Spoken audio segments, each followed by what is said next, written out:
High, কি অবস্থা সবার? সো নতুন বাংলাদেশে আপনাকে স্বাগতম।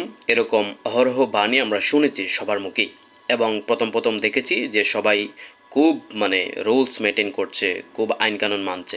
কিন্তু এখন দেখা যাচ্ছে কেউ কোনো আইন কানুন মানছে না। এখন দেখেন, আহ, অন্যান্য উন্নত কান্ট্রিগুলো দেখে আপনার মনে হয় যে ইস, আমার দেশটা যদি এরকম সুন্দর হতো, পরিপাটি হতো, আইন কানুনে তো ভালো হতো, কোনো হয়রানির শিকার হতে হতো না, এবং মানুষকে ডিস্টার্ব করা হয় না, যেখানে একজন মানুষ হেল্প চাইলে আরেকজন মানুষ খুব ভালোভাবে হেল্প করে। ঠিক আছে, হিংসা নাই, বিদ্বেষ নাই, মারামারি নাই, অ্যাক্সিডেন্ট নাই, খুনাখুনি নাই।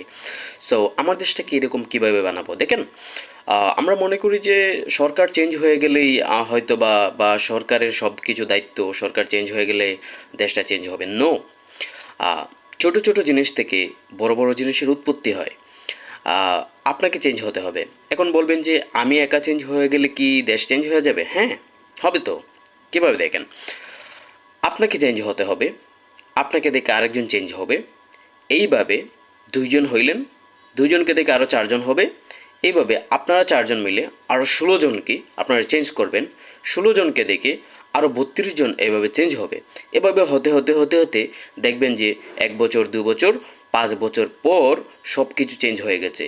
মানুষের ব্যবহারে চেঞ্জ আসবে, কেউ হেল্প চাইলে হেল্প করবেন, হিংসা বিদ্বেষ থাকবে না, গালাগালি থাকবে না, খুন, রাহাজানি, ছিনতাই, ডাকাতি, চুরি, হ্যাঁ? এগুলো থাকবে না। সো এগুলো চেঞ্জ করতে হবে। লাইক গাড়িতে উঠে কীভাবে চেঞ্জ করবেন? ধরেন আগামীকালই আপনি যখন ঘর থেকে বের হয়ে কোথাও যাবেন, গাড়িতে উঠবেন, তখন দেখবেন যে গাড়িতে উঠেই এক ব্যক্তি, সে একটা সিগারেট ধরাচ্ছে। এখন গাড়িতে বাকি ৪ জন প্যাসেঞ্জার বা ৩ জন প্যাসেঞ্জার বিড়ি সিগারেট খায় না, এবং এগুলোর দোয়াও নিতে পারে না, সহ্য করতে পারে না, লাইক মি। এখন আহ, বিড়ির দোয়া তো ওদেরকে খুবই বিরক্তকর বিরক্ত করছে, তাই না? এখন আপনি কি করবেন? বিড়িটা গাড়িতে উঠে খাবেন না, বা যে খাচ্ছে তাকে সুন্দর করে বোঝান যে গাড়িতে উঠে বিড়ি না খাওয়া ভালো। দেখেন, একজন মানুষ এতটাও খারাপ না। আপনি যখন তাকে সুন্দর করে বলবেন যে ভাইয়া, গাড়িতে উঠছেন, আমরা তো বিড়ির দোয়া নিতে পারি না, এবং গাড়িতে উঠে বিড়ি খাওয়াটা আসলে ঠিক না, কারণ আপনার একার জন্য বাকি ৪ জনের বা ৫ জনের সমস্যা হচ্ছে, তাহলে সে আর খাবে না। এবং এভাবে যখন তাকে ১ দিন ২ দিন বলা হবে, তারপর সে আর খাবে না। তখন সে বুঝে যাবে যে আসলে গাড়িতে উঠে বিড়ি খাওয়া তো রেস্ট্রিকশন। কিন্তু আপনি বলেন না। আপনি কী কারণে বলেন না আমি জানি না। হয়তোবা আপনার সাহস নাই, বা আপনি ভয় পান, আপনি বলেন না। তাহলে সে আরও সাহস পাবে, সে বিড়ি খাবে, এবং বিড়ির দোয়া তো কতটা ক্ষতিকর আপনি জানেনই। সো এরকম কিন্তু হবে। সো এভাবে আস্তে আস্তে চেঞ্জ করতে হবে। এবং একটা জিনিস মনে রাখবেন, সেটা হলো যে কেউ যদি প্রচুর রেগে যায়, তখন আপনি তার সাথে রাখবেন না। ঠিক আছে? যেমন আগুন লাগলে আমরা আগুন নিভাই কে দিয়ে? পানি দিয়ে।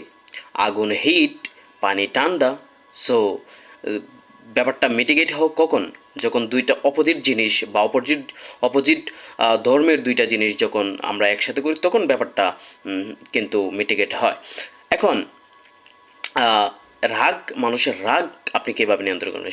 সে যদি রাগে, আপনি মুচকি মুচকি হাসবেন, এবং ঠান্ডা মাথায় তার সাথে কথা বলবেন। দেখবেন তার রাগ পানি হয়ে গেছে। সো এইভাবে মানুষের রাগ নিয়ন্ত্রণ করতে হবে। ঠিক আছে? রাগ নিয়ন্ত্রণ করতে পারলে দেখবেন ম্যাক্সিমাম প্রবলেম সলভ হয়ে গেছে। কারণ রাগের মাথায় মানুষ কী করে ফেলে সে নিজেও জানে না। মানুষকে খুন করে ফেলে, মানুষের সাথে লেগে যায়, দাঙ্গা হাঙ্গামা বাজায় দেয়। ঠিক আছে? সো এগুলো করবেন। এবং ম্যাক্সিমাম ঝামেলা হয় আমি দেখছি যে রাস্তাঘাটে ট্রাফিক জ্যামে বসে মানুষের মাথা ঠিক থাকে না। সো এই জিনিসগুলা কিন্তু হয়। রাস্তায় দেখবেন যে একজনের গাড়িতে আরেকজনকে বাধায় দিছে, এবং কেন বাদালি, এই সেই কত কিছু লাইগা যায়। সো এগুলো করা যাবে না। খুবই ঠান্ডা মাথায় হ্যান্ডেল করতে হবে। এবং আমি আপনাদেরকে রিকোয়েস্ট করবো, আপনারা সবাই মোস্ট ইম্পর্ট্যান্ট যে জিনিসটা মেনে চলবেন, সেটা হচ্ছে ট্রাফিক রুলস মেনে চললে আপনারা দেখবেন ম্যাক্সিমাম প্রবলেম সলভ হয়ে গেছে। ঠিক আছে? রাস্তা থেকে ব্যবহার শিখবেন, রাস্তা থেকে। সো যাদের আর কি এরকম ইয়ে আছে, তো আপনারা একটু চেষ্টা করেন। আস্তে আস্তে করে সব কিছু চেঞ্জ হয়ে যাবে। হতে হবে চেঞ্জ। চেঞ্জ না হলে হবে না। কারণ আজকে আপনার বয়স শেষ, আপনি মারা যাবেন। মনে করতেছেন যে আমি তো মারাই যাব, সো এরপর কি হয় হোক, তাতে আমার কি? নো। আপনি যে মারা যাবেন এবং আপনার যে সন্তানটা রেখে যাবেন, সে কী করবে? সে এসে এরকম অগোছালো একটা দেশ পাবে এবং সে অগোছালো দেশে থেকে সে অগোছালো হবে। সে অগোছালো হলে আপনার কবরের পাশে যেয়ে সে আসলে দোয়া দুরূদ করবে না এবং আপনি সেখানে আল্লাহ না করুক আপনি জাহান্নামেও যেতে পারেন।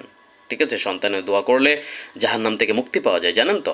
সো দেখেন, দিন শেষে আপনারই লাভ, সব কিছু আপনার লাভ এবং সে বংশ পরম্পরায় আপনার নাম মনে রাখবে। ঠিক আছে? আপনাদের নাম মনে রাখবে। ভালো একটা বাংলাদেশ যদি আপনারা দিয়ে যেতে পারেন, তাহলে পরবর্তী প্রজন্ম আপনাদেরকে মনে করবে এবং ইতিহাস তাই বলে, মনে করে তারা। সো এই জিনিসগুলা আপনারা একটু মেনটেন করেন। আমরা তো সবাই ভালো, ভালো কিছু চাই, তাই না? সো খোদা হাফেজ, ভালো থাকবেন সবাই। ধন্যবাদ।